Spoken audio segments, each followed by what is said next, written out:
Comptabilisation des pertes financières liées aux abus narcissiques. Isabella fixait l'écran de l'ordinateur, paralysée. Le relevé bancaire défila devant ses yeux et le chiffre négatif sur le compte semblait se moquer d'elle. Comment est-ce arrivé? Elle se demandait. Les factures impayées s'empilaient sur la table. La carte de crédit au maximum. Le chèque spécial consommé. L'argent qu'elle avait économisé pendant des années s'est tout simplement évaporé. Mais ce n'était pas une erreur de calcul. Ce n'était pas un mauvais investissement. Elle a été victime d'abus financiers narcissiques. Et ce qu'elle a perdu n'était pas seulement de l'argent. Aujourd'hui, nous allons parler des pertes financières liées aux abus narcissiques et du fait que de nombreuses victimes ne s'en rendent compte que lorsqu'elles ont déjà presque tout perdu. Si vous avez déjà vécu quelque chose comme ça, restez jusqu'à la fin, car votre commentaire peut aider d'autres personnes à se réveiller avant qu'il ne soit trop tard. Le narcissique qui vous sabotage financièrement. Au début, Isabella et Marcos semblaient être un couple parfait.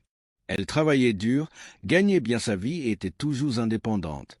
Il semblait ravi de cela. « J'admire vraiment votre détermination », a-t-il déclaré. Mais au fil du temps, de petites choses ont commencé à se produire. Punaise, il a dit qu'elle travaillait trop. Punaise, il a fait des scènes quand elle est rentrée tard du travail. Punaise, il s'est plaint qu'elle se souciait plus de sa carrière que de lui. Après avoir entendu cela pendant des mois, Isabella a commencé à douter de ses propres priorités. Est-ce qu'elle négligeait vraiment la relation? Pour lui faire plaisir, il a demandé une réduction du temps de travail.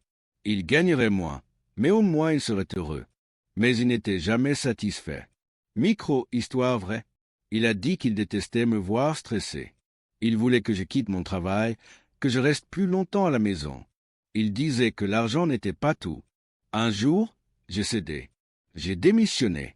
2 mois plus tard, il a commencé à se plaindre qu'on me soutenait. Avant même de m'en rendre compte, j'étais financièrement dépendante de lui et j'étais coincé dans cet enfer. Le narcissique sape la confiance en soi de la victime et la met dans une position vulnérable. Tous les narcissiques ne souhaitent pas que leur victime quitte son emploi. Certains aiment qu'elle travaille, car cela